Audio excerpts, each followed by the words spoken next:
Welcome to my game review, where I will review and discuss a game focusing on a few key elements: narrative, visual, goals, and challenge. Before we get started, I want to introduce you to my game topic, Hades.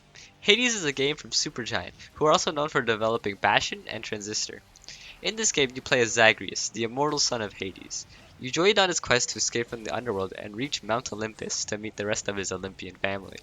Along the way, you must battle through multiple rooms and levels of enemies, receive boons from the Olympians in order to improve your skills, and try to reach as far as possible without dying. However, death is only an inconvenience, as when you die, you restart from the bottom and try to reach the top again. Now that you know what the game is about, let me tell you what makes the game so fun. Narrative. As you could probably tell, this is a game heavily influenced by Greek mythology. Throughout the game, you can find legendary characters like Zeus, Hades, and even the underworld's best dog, Cerberus. As you progress through the game, you can meet all sorts of different characters and have personal conversations with them. These conversations offer opportunities to learn more about their lore and backstories. And trust me, there's no shortage in lore, as you can even find info on the weapons you wield, the creatures you fight, and much more. You can also find occasions where different gods are interacting with each other, and it feels like a little storyline for that character. All of these characters have a unique relationship with Zagreus, and you can feel really connected to these characters. Not to mention that the dialogue is almost always unique every time you talk to them, so it stays fresh for a long time. It's really interesting to see this new take on Greek mythology and seeing how it connects to prior knowledge. Visuals. Hades is filled with stunning visuals and unique art that just feels extremely pleasing to look at, whether it's the popping colors coming at you or the detail put into the environment.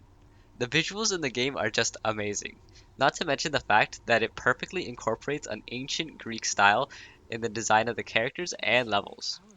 Each character feels unique and properly incorporates the feeling of a perfect godlike aura. The levels of the underworld are detailed, always retaining an ancient Greek origin, and captures the atmosphere of the Greek underworld extremely well. These visuals aren't only focused on the levels or character design, but a large amount of effort was put into the smaller effects, like attacks or skills. The effects sometimes don't last long, but are all vivid and wonderfully connect to the god that gave it to you. If you also look closely, you can see a high level of detail put in the attack in order to make the attack look and feel right. The visuals in Hades just absorbs you in the ancient Greek world and will always be pleasing to your eyes. Goals.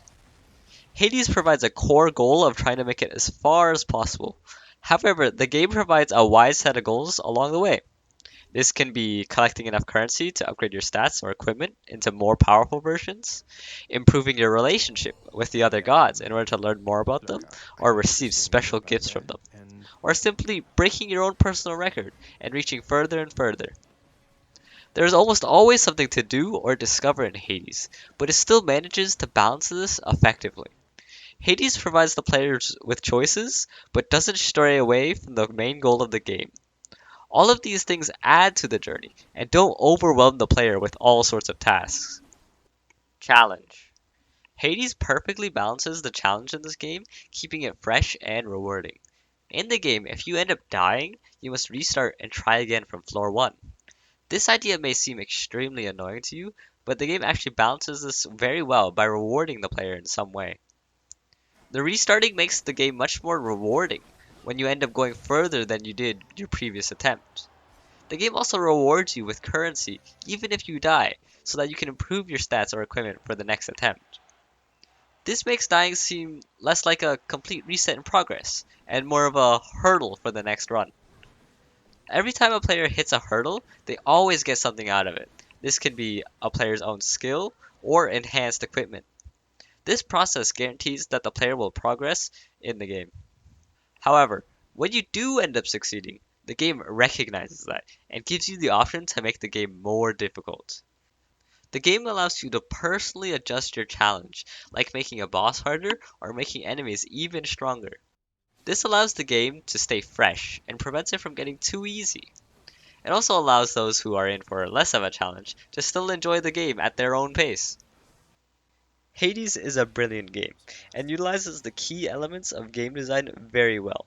It manages to pull off the effective balance required to make a game fun and engaging.